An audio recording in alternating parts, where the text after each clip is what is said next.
चरणकमलेभ्यो नमः। श्रीवेदपुरुषाय नमः।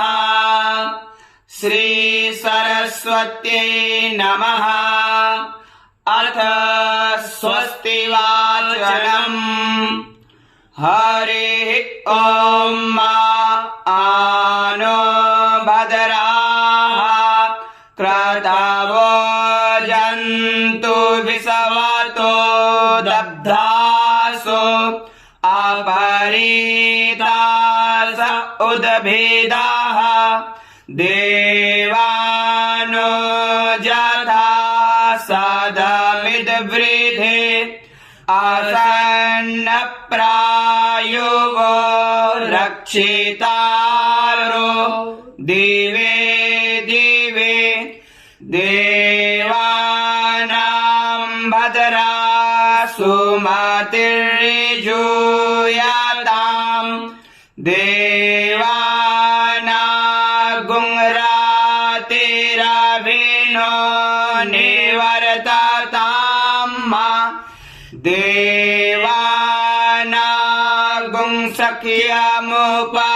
देवानागुंसख्यमुपसेदिमा वयं देवान आयुः प्रतिरन्तु जीवसे तान् पूर्वया निविदाहुमहे वयं भगं मित्रमदितिं दक्षमस्त्रिधम् अर्यमाणं वरुणगुं सोममस्मिना सरस्वतीनः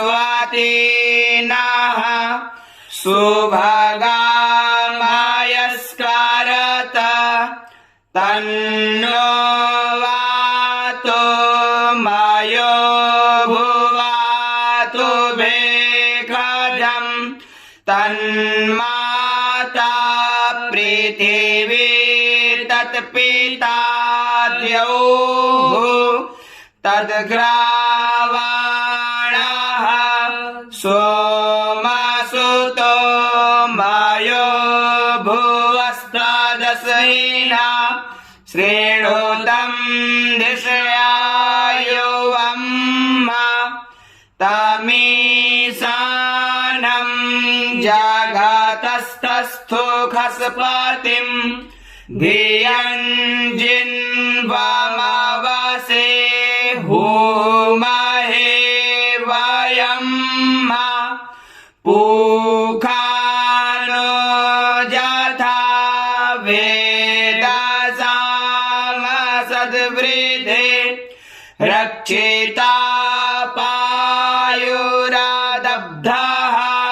स्वस्ताये स्वस्ति न इन्द्रो वृद्धश्रवाः स्वस्ति नः पूषा विश्ववेदाः स्वस्ति नस्तार्क्ष्यो अरिष्टनेमिः स्वस्ति नो बृहस्पतिर्दधातु प्रेकादशवा मारुताः प्रश्नेमातरः शुभं जावानो वेदर्थे को जगमायाः अग्ने जिह्वा मानवाः सूरचक्षुषो विश्वेनो देवा अवजागमन्निह भद्रं कर्णेभिः शृणुयाम देवा भद्रं पश्येमाक्षभिर्यजत्राः स्थिरैरङ्गैस्तुष्ट्वा बिर्वसे महि देवहितं जदायुः सतमे अन्ते देवा जतरानश्चकरा जरसन्तनूनाम् पुत्रासो जतरा पितरो भवन्ति मानो मध्यायुर्गन्तो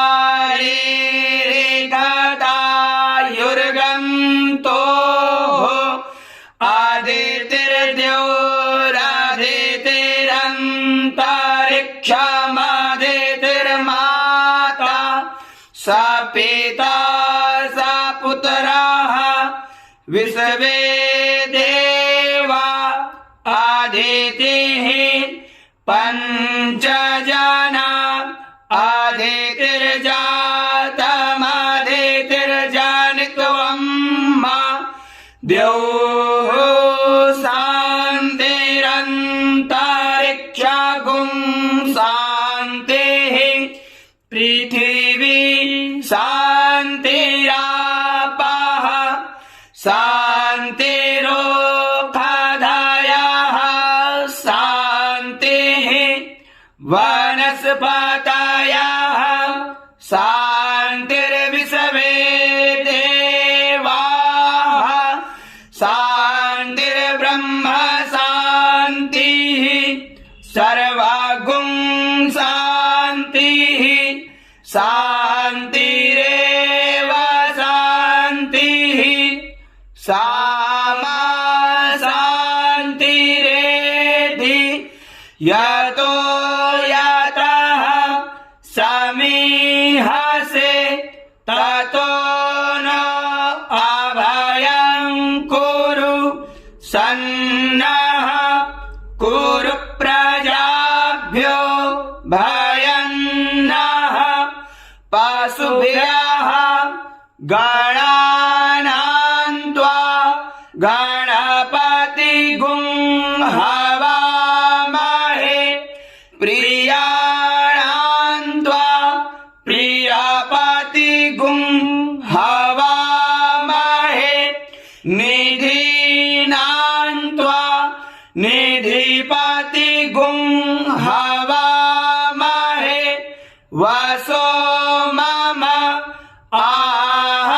आहमजानि गर्भधम त्वमजासि गर्भधम् अम्बे अम्बिके अम्बालिके नमनयति कश्चन ससस्त्य स्वकः सुभद्रिकां काम्पीलवासिनीम्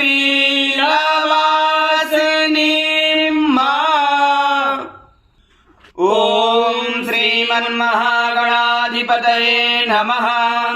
ॐ लक्ष्मीनारायणाभ्यां नमः।